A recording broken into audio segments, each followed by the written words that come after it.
For you, the Nationals beat the Cardinals 7-2 on Sunday Night Baseball. Bryce Harper had his 13th career multi-home run game. The Nuggets and Paul Millsap reached a contract agreement, the deal for 3 years and $90 million. Carmelo Anthony open to waiving his no-trade clause for the Rockets and the Cavaliers, according to ESPN's Adrian Wojnarowski. ESPN Sports Center is brought to you by Jersey Mike's. Rock this way with Jersey Mike's and Pepsi, and you could win the music trip of a lifetime. Stop in Jersey Mike's to enter. Jersey Mike's, be a sub above. No purchase necessary. Sweepstakes ends August 14th. See official rules at PepsiRockThisWay.com. It's Mike and Mike on ESPN Radio, ESPN2. He's Mike Golick Jr. I'm Jason Fitz, sitting in for the guys, presented by Progressive Insurance. Now, over the weekend, obviously there was a massive fight. You just heard from Jeff Horn, who upset Manny Pacquiao, and Teddy Atlas was not shy. I mean, this is one of those. It was a unanimous decisions. The fans did not agree, and Teddy Atlas was not shy. He voiced his opinion. I want you to hear this. Reminds me of that practice that, listen, I'm not going to mince words, that stupid practice in the States where some idiot decided to give trophies to everybody just for a good effort. Instead of saying, oh, guy won, guy lost, and you deal with it. You learn. It's part of growing up. It's part of life. They give everybody a trophy. That's what they did tonight. They gave a trophy, a win, a huge win, to Horn, the local kid, for trying hard. You're not supposed to get it for trying hard. You're supposed to get it for winning. And I thought Pacquiao won the fight. If you go by the real rules, the Marcus of Queensberry rules, who lands the cleaner punches? Well, to help us break it all down, I love how fired up he is there. On the Shell Pennzoil Performance line, there we go, I had to get one in today. Joe Tessitore joining us. Joe, we appreciate your time, man. Thanks for joining us this morning. What does this result, in your mind, do to the sport? What does it do for the sport? The other night was a huge win for the sport. The quick, hackneyed argument that because something that's subjective scoring is a quote-unquote black eye for boxing, that doesn't apply here, guys. And I think even Teddy would tell you that. Listen, I've sat ringside with Teddy for 15 and a half years. We've broadcast thousands of fights together all over the place. He often reacts that way to that type of decision. He does so in such a passion-filled way that it can then create that tidal wave of reaction. There is no black eye for the sport this weekend. That is as big a win for the sport as you're going to have because you had a global mega event that was sensational to watch. It was action-packed. And finally, it was delivered to the mainstream fans without having to fork over $70, $80, $100, and it delivered. Yeah, the score went the other way, the way we conventionally see it and understand how to score a fight. Probably Pacquiao by a round, maybe two. But whenever you get a score that gets upside down like that, a decision that goes upside down like that, it's often because you have somebody who's the simple aggressor, and the ringside judges are rewarding aggression rather than effective clean punching, and that's what happened the other day. And on the Manny Pacquiao side of this, then, because you said Joe Horn looked like the aggressor most of the time, some people argue that maybe Manny Pacquiao didn't look sharp enough through the entire fight. What do we think about his future and the possibility of retirement for him, or is this rematch something that we should all pencil in on our calendars already? Oh, listen, you nailed it in terms of Manny Pacquiao not looking the same. That is not the Manny Pacquiao that we've known. Now, was he still, you saw glimpses of him being sensational, yes, of a little bit of the old Manny Pacquiao. But Manny Pacquiao in his prime eliminates Jeff Horn when he gets the opportunity. When that ninth round came around and he was on target with all those headshots, a little work to the body, and he couldn't close the show, if you go and you watch the 10th, 11th, and 12th round, which were really good, well-competitive rounds, the fact that Jeff Horn was sturdy and that he was sitting in the pocket and had his legs underneath him, that's the most revealing thing about where Manny Pacquiao is and what he isn't right now. Now, Manny Pacquiao has banked hundreds of millions of dollars. Manny Pacquiao is a global icon. And in a strange way, the rematch is the fight that probably fits best with him right now at this stage of his career, because the thought of that version of Manny Pacquiao taking on an undefeated Terrence Crawford, or a lightning-fast Keith Thurman, or a sensational Errol Spence, this next generation of guys between 140 and 147 pounds, that is unrealistic, and that is not the way you want to see a grand champion go out. The fight that does fit is probably a rematch with a rugged, tough, but somewhat limited skill set of Jeff Horn. You're listening to Mike and Mike. We're talking to Joe Destatore about the boxing match. And let me ask you about that, because you just said a limited skill set. I think a lot of casual fans had no idea who Jeff Horn was. So the question is now, who is Jeff Horn today for boxing moving forward? Jeff Horn is a belt holder who's a fan-friendly fighter who has a massive audience now because an entire nation has him as a national hero. I mean, you couldn't believe what it was like being in Australia last week and then the reaction after the fight. I mean, guys, you're talking about a 55,000-seat stadium filled up where they were selling the floor, the pitch, the rugby pitch, for $5,000 a seat to sit ringside down at the floor. This guy's going to be able to cash big paychecks. Bob Arum has a piece of the action now in him, so he can bring him stateside, put him in Vegas. But let me ask you a question, in all honesty. Floyd Mayweather may be one of the greatest fighters generationally and on the list of great fighters and undoubtedly defensive. Would you rather watch a lesser-skilled Jeff Horn entertain you that way and be that willing with blood coming out of the corner of his eyes and a sort of Rocky-esque 12 rounds? Or Floyd Mayweather not offer much, not take any risk, only want to take the reward of the check? I mean, it's about entertainment. It's prize fighting. Jeff Horn is entertaining. He's going to have a future in the sport. Is he going to catch losses? Absolutely he will, especially if he's matched at a higher level. But would you like to see a rematch with Manny Pacquiao? Of course you would. And by the way, take a glance at the TV ratings, take a glance at the Twitter buzz the other night, and look at what was generated with the excitement of that fight. Joe, what's the big advantage in your mind from Jeff's standpoint of a rematch? We know what it could be for Manny, but what's the advantage for Jeff? Because he gets to fight a big brand name fighter, make a ton of money in what has been proven to be a winnable matchup for him. He should welcome the rematch. He should want the rematch, and that's immediately what he said. You know, it's an opportunity. Like, listen, there's always the passing of the torch moments in boxing generationally. It happens all the time. You go all the way back to, Rocky Marciano and Joe Louis, and it happened with Ali at the end of his career. It happens all the time. And if that's what happens right now, that lands in Jeff Horn's lap in the welterweight division because he's catching Manny Pacquiao on the back end of this amazing career, then, hey, that's the reward for Jeff Horn. So, yeah, that's what he should want, is the rematch. It's a perfect fit for him as well. Fantastic stuff. Joe Destatore joining us, man. We appreciate your time this morning. Thanks for coming on. Thanks for the time, guys. So I have to dive into this a little bit with you and ask you a question, because the scoring on the fight was very one-sided. And Joe makes a great point that I think boxing people, fans and people with knowledge of the sport watch it, and they had a really good idea of how this thing would go. And that's why I think he was a little more level-headed about the result. Is it a problem for the sport in your mind that when you start to look at the stats and according to CompuBox, Horn landed 92 total punches, 182 for Pacquiao? I mean, is it a problem for the sport that it doesn't pass the eye test to who wins and who loses?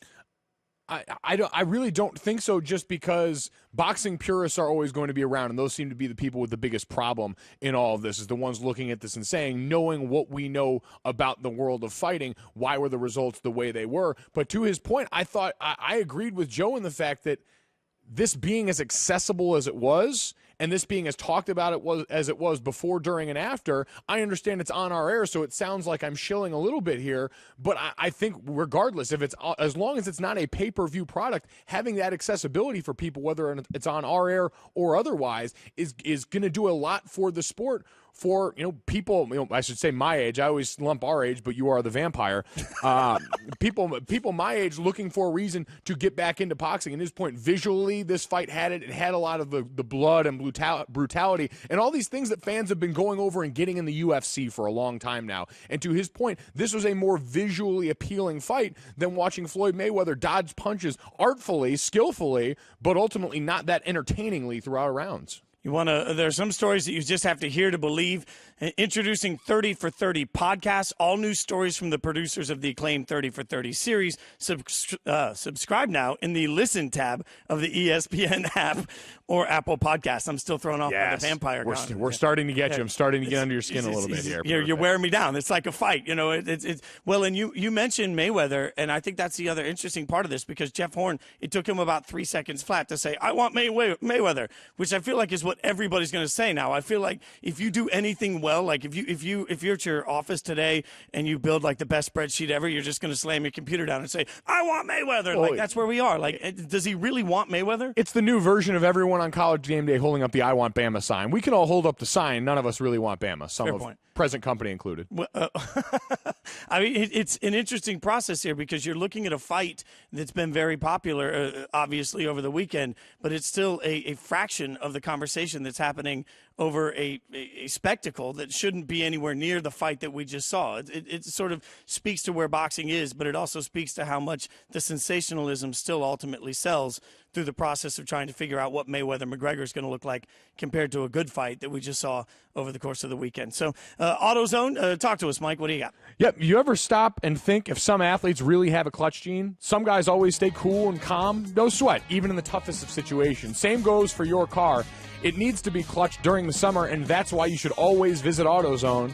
They carry the AC Pro refrigerant that cools your car in as little as 10 minutes. And right now, you can get a great deal on an AC Pro refrigerant with the hose and gauge to keep you cool all season. Stop in today and don't sweat the summer heat. Get in the zone, AutoZone. Straight ahead, Yasiel Puig got a bit up and close and personal with his bat yesterday, which led to a tweet from you that floored me. The key word being floor. We'll do that next. Mike and Mike. Jason Fitz, Mike Golick Jr. sitting in for the guys.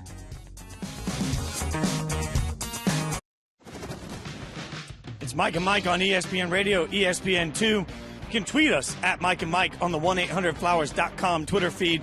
Got a few coming in here. Kevin on Twitter says, at Mike and Mike, sports are supposed to be games about competition. The fact that athletes get paid is a bonus. Don't compare a sport to a job.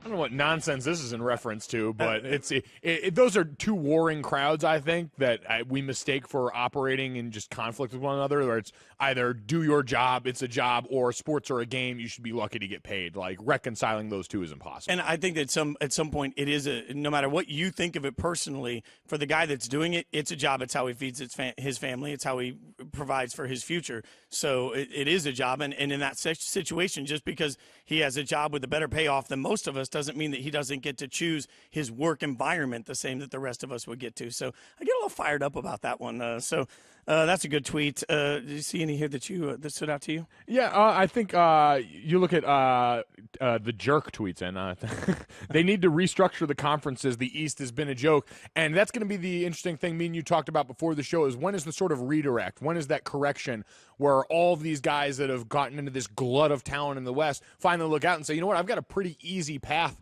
to the finals, a la what LeBron James has been doing for the last 7-8 years now, if I can just go back eastward. Yeah, well, and if you realign, then what are you going to do every time? There was a period in the NFL where obviously the AFC was just being destroyed by the NFC in the 80s in the Super Bowl. If they'd realigned everything, what would that mean now? I mean, you can't realign just because you're in a period of time where one conference is a little more dominant than the other. Rico points out NBA doing something right. Everybody's talking about NBA offseason. I think that is a good point. It's absolutely happening. It is. There's a lot going on. It hasn't stopped since the NBA Finals. We'll see how far it keeps going. Pause for 10 seconds. Back after this.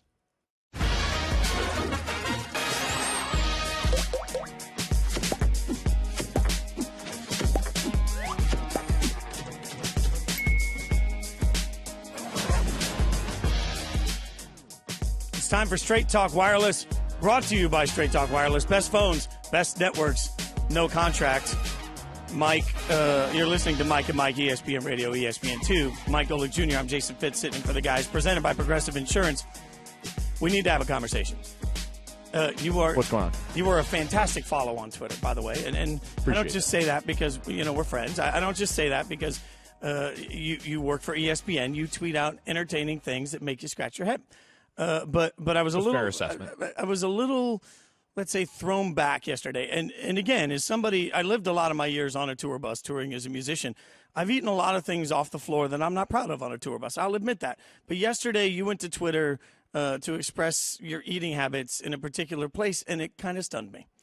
I don't know why it should shock you. You've known me for long enough at this point. For those that don't know, Jason and I did a college football show on Mondays on ESPNU last year, so got to spend a lot of time and a lot of meals together. So none of this should be shocking to anyone. But yeah, I was in the Indianapolis airport. I was coming back from a wedding. I was in a bit of a rough state. Full disclosure there for obvious reasons.